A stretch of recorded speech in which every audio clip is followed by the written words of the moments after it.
Hidratem-se.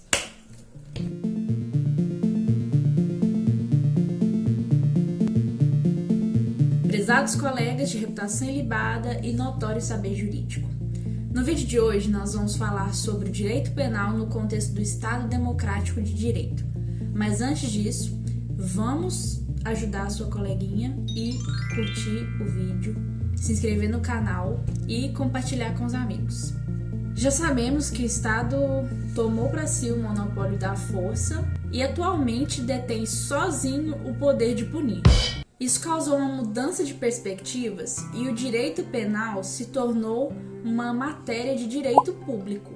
Por isso, Annelisa Béchara afirma que quando alguém comete um crime, o problema é da sociedade como um todo e não só da vítima que foi atingida. Aproveita esse momento então para destacar o fato de que o direito privado que serve para reparar o dano à vítima e não o direito penal. Também vou aproveitar para dizer que existe uma grande diferença entre as expressões direito de punir e poder de punir. É importante saber a diferença dessas expressões porque elas carregam uma simbologia e um significado maior por trás delas. Primeiramente, se o Estado tivesse um direito de punir, ele não precisaria justificar as suas ações quando ele ia aplicar pena às pessoas. Já quando a gente fala de poder de punir, que é o antônimo à liberdade, à autonomia individual, o Estado tem que justificar as suas ações. Nós, indivíduos, quando vamos fazer alguma coisa lícita, a gente não precisa explicar os motivos de por que a gente está fazendo aquilo. O Estado não.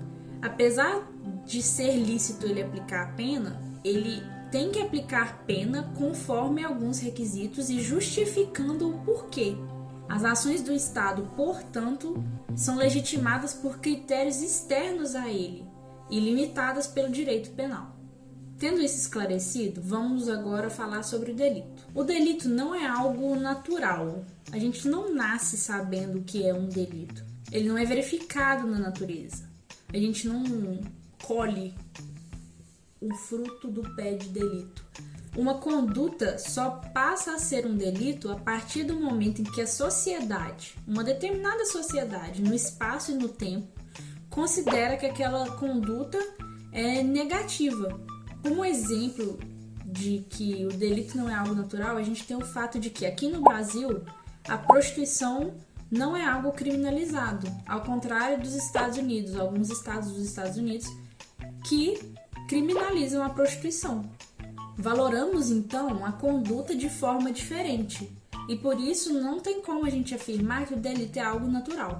Conforme eu expliquei no último vídeo em que eu falo sobre controle social, a finalidade do direito penal converge com a finalidade do Estado.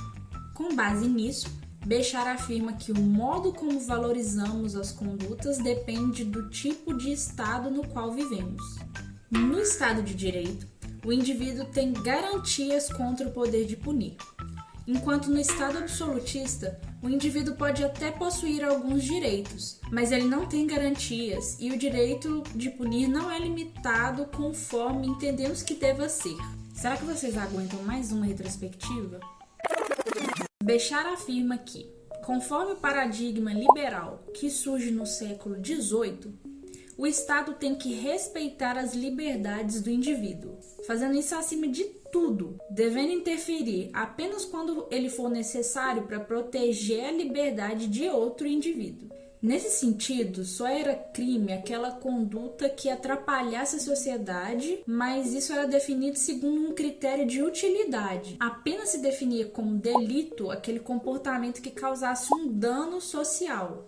Senão, a criminalização era considerada arbitrária. O problema desse paradigma é que, historicamente, ele fortalece as desigualdades sociais, garantindo apenas os interesses patrimoniais, porque ele compreende o indivíduo sozinho e coloca a sociedade num segundo plano. No paradigma seguinte, que é o social, o Estado intervém para garantir direitos. Dentro disso, os indivíduos são protegidos pelo Estado, mas esse paradigma também tem um problema, que segundo Béchara, é intervir demais no âmbito de liberdade do indivíduo e fazendo isso de forma extremamente burocrática, o que culminou em autoritarismos. O direito penal, então, nesse contexto, não considera as garantias individuais.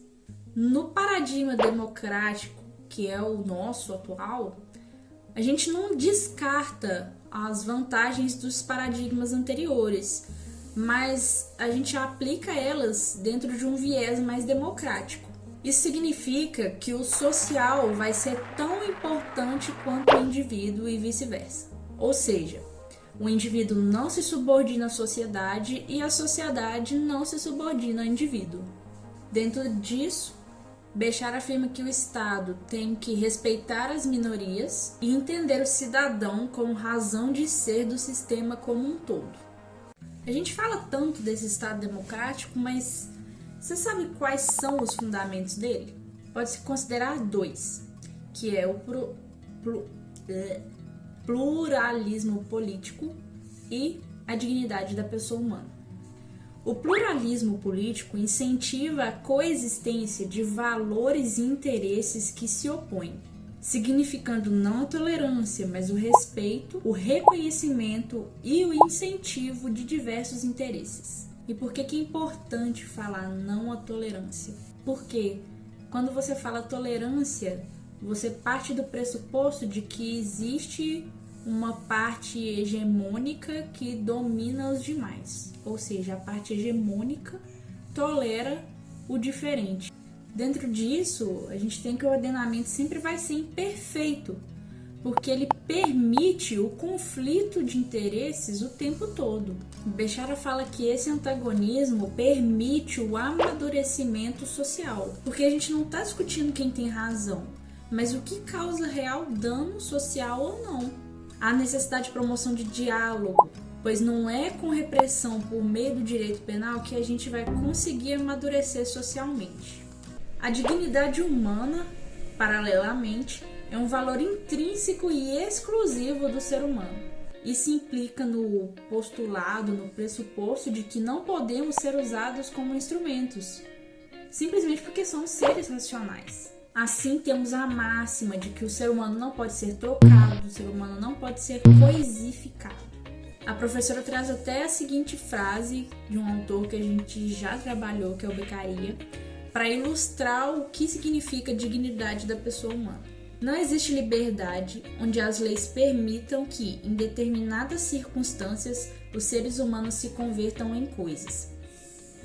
Mas Béchar nos alerta para o fato de que nós devemos afastar juízos morais da análise da dignidade da pessoa humana, avaliando democraticamente o conteúdo desse postulado para que a gente não caia em preconceito, porque esses pré-julgamentos podem ser prejudiciais ao sistema.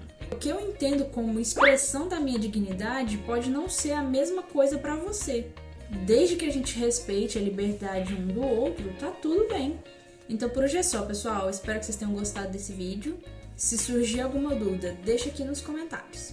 Beijinhos e bons estudos!